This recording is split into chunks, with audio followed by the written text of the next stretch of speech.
السلام عليكم. كل سنة وانتم طيبين.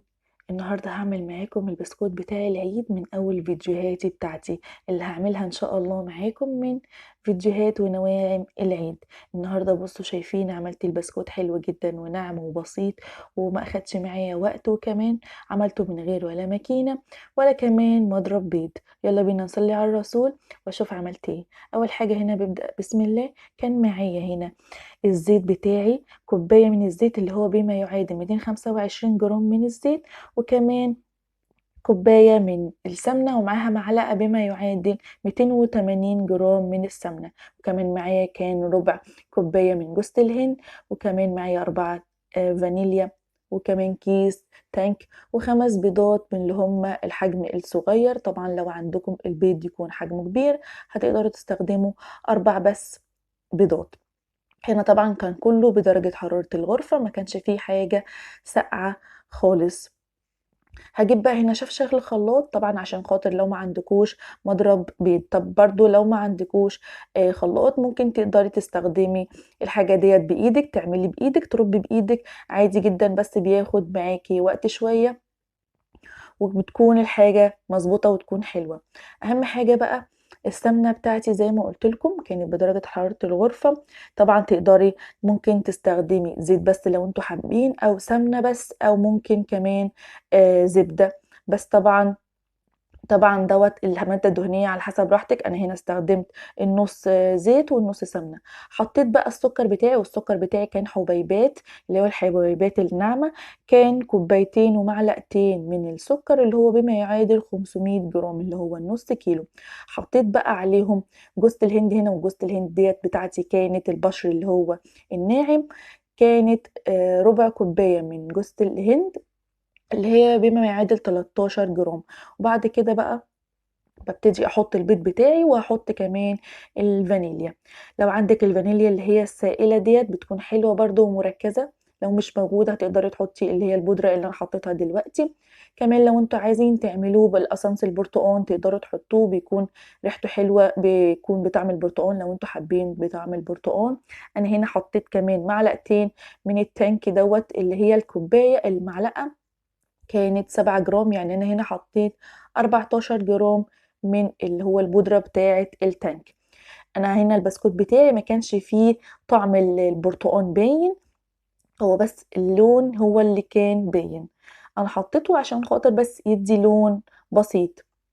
طبعا ممكن تقدري تستغني عنه تماما. وبعد كده بعد ما ضربتهم كويس جدا واتأكدت ان السكر داب مع السمنة، وضربت السمنة الاول زي ما شفتوا لحد ما لونها افتح، وبعد كده حطيت السكر.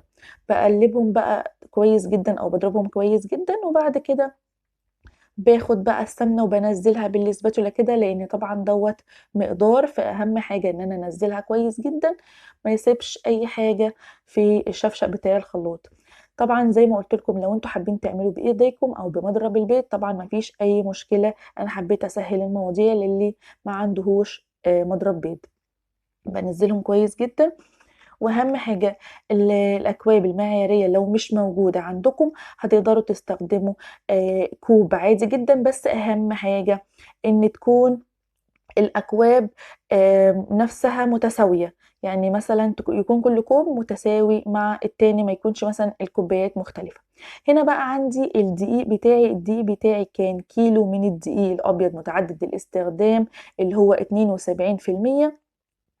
حطيت كده زي ما انتوا شايفين يعني نص الكمية بتاعة الدقيق، وهحط كمان عليهم النشا بتاعي كان 5 معالق من النشا اللي هو كان كيس نشا اصلا، زي ما انتوا شفتوا كده. طبعا الدقيق لو انتوا هتعيرينه بالكوباية كان 7 كوبايات من الدقيق اللي هي الاكواب المعيارية، قد اكبر كوباية من الاكواب المعيارية اللي هي بسعة 250 ملي. كده انا قلت لكم، وطبعا هسيب لكم في صندوق الوصف ان شاء الله المقادير بالكوبايه وبالجرام. حطيت بقى هنا كمان معلقتين من الكيك شيف اللي هو البيكنج باودر، اسفه، معلقه وزي طرف المعلقه كده، يعني 10 جرام بالظبط. وحطيت هنا بصوا قد ما بين صوابعي كده ملح، ذره خفيفه جدا من الملح. وهقلبهم بقى مع بعض كويس. هي ديت كده المقادير بتاعتي. هبتدي اقلبهم شويه بالسباتولا. طبعا البسكوت مش عايز عجن كتير علشان خاطر ما يعملش عرق معاكي ويشد وينشف ويعضم. انا هنا ما استخدمتش اي سوائل خالص. لو انتوا بقى حابين تحطوا سوائل ان هو يكون انشف شويه، هو انا البسكوت بتاعي دوت كان مقرمش وكان ناشف وكان حلو جدا وما كانش ناقصه اي حاجه وما شاء الله كان جميل. في ناس بقى بتحب تحط مثلا شويه لبن لو حابين. لو مثلا حسيتوا ان العجينه ناشفه معاكم ولا مثلا مش مظبوطه، مع ان هنا المقادير مظبوطه جدا، بس طبعا كل واحد الدقيق بيختلف عن التاني. انا حطيت هنا الكيلو الدقيق كله، والحمد لله كانت المقادير مظبوطه جدا ومحتاجش مني اي حاجه خالص. ان بقى حسيتوا ان العجينه بتاعتكم ناشفه، ممكن تحطوا بس معلقتين لبن. لكن هي لو انتوا مشيتوا زي ما انا ما مشيت كده على الطريقه بالظبط، ان شاء الله هتطلع معاكم الطريقه مظبوطه جدا ومفيش اي مشكله تماما. باخد بقى زي ما انتوا شايفين كده الدقيق، بس يا دوبك بدخله جوه الخليط بتاعي، ما نعجنش كتير زي ما قلت لكم، بس بصوابع ايدي كده زي ما انتوا شايفين. هتحسوا كده ان في الايد ان هو بيلزق او مش مظبوطه. ما تزودوش اي حاجه يا جماعه غير لما تخلصوا تحطوا الدقيق كده ويكون دخل جوه الخليط تماما كده زي ما انتوا شايفين. انا باخد حتى الاطراف، ما بسيبش اي حاجه من الدقيق.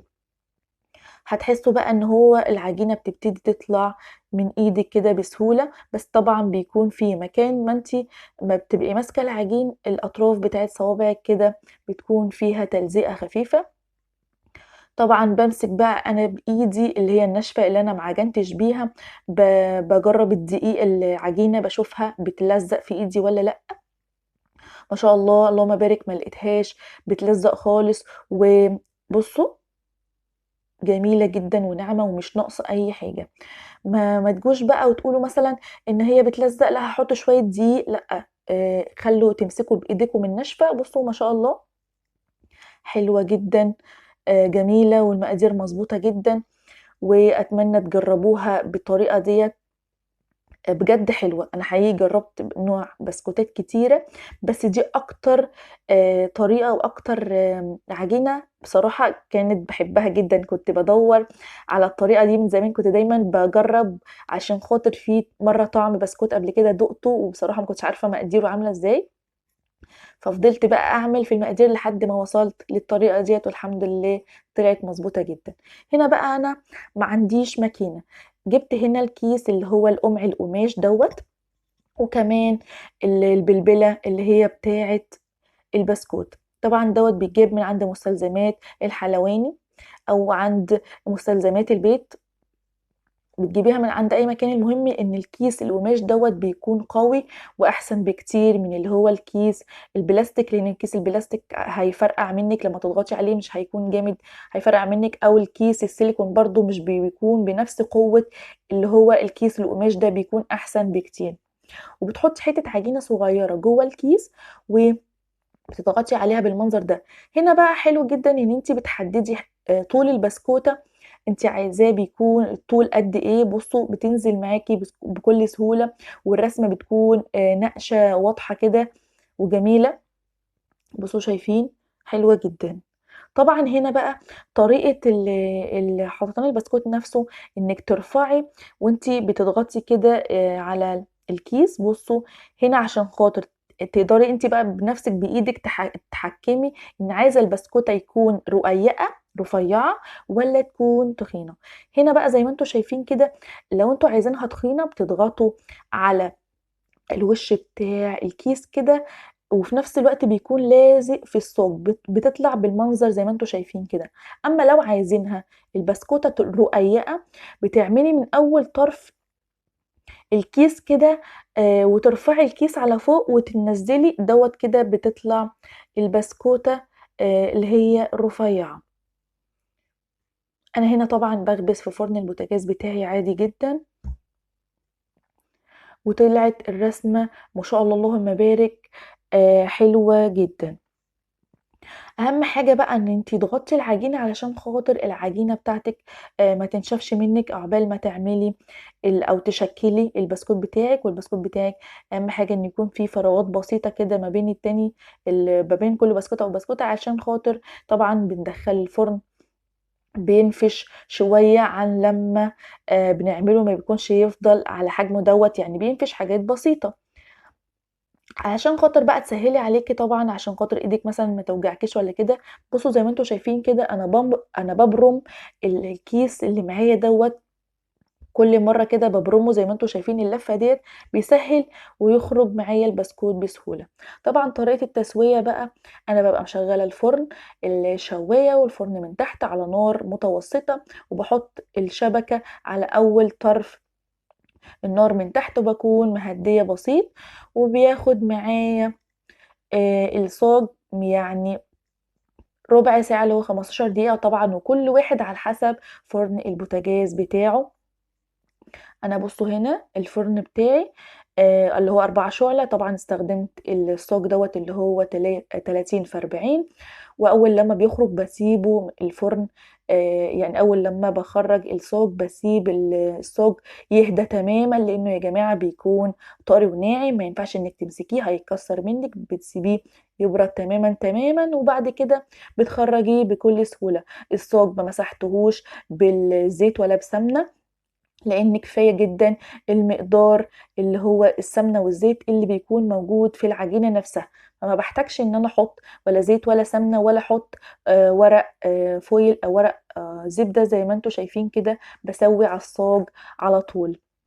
وأول لمّا يبرد تمامًا باحطه في العلبة كده زي ما أنتم شايفين، وباحط كيس نايلون في العلبة من تحت، أو لو عندكم كيس نايلون كبير يكفي العلبة تقدروا تغطوا العلبة كلها وتحطوا البسكوت جواها، بس يا جماعة بعد ما يبرد تمامًا، بأكد على المعلومة. ما شاء الله حلو جدًا. اللون بتاعه ما باحبوش يكون غامق أوي، طبعًا كل واحد على حسب الطريقة بتاعة التسوية بتاعته بيحب يكون اللون إزاي. أنا عندي البيت بتاعي منقسم نُصّين، نُص بيحب يكون بيخلّيه لونه محمّر كده، والنُص التاني بيكون بيحب لونه فاتح، فأنا طبعًا عملت على حسب الرغبة بتاعتهم. وبعد ما بيبرد تمامًا باسيبه يبرد تمامًا وأتأكد إن خلاص مش هيطلّع بخار، باغطيه بقى بكيسة نايلون من فوق كده وباقفل عليه. لو أنتم بقى يا ريت لو أنتم عايزين أي سؤال ممكن تكتبوا لي في التعليقات وهارُد عليكم على طول. أهم حاجة يا جماعة البسكوت لازم يتغطى علشان خاطر ما يطراش معاكم، لازم تغطوه علشان خاطر يفضل معاكم مقرمش وحلو. يا ريت ما تنسوش لايك وشير للقناة. دمتم في رعاية الله، كل سنة وأنتم طيبين، والسلام عليكم ورحمة الله.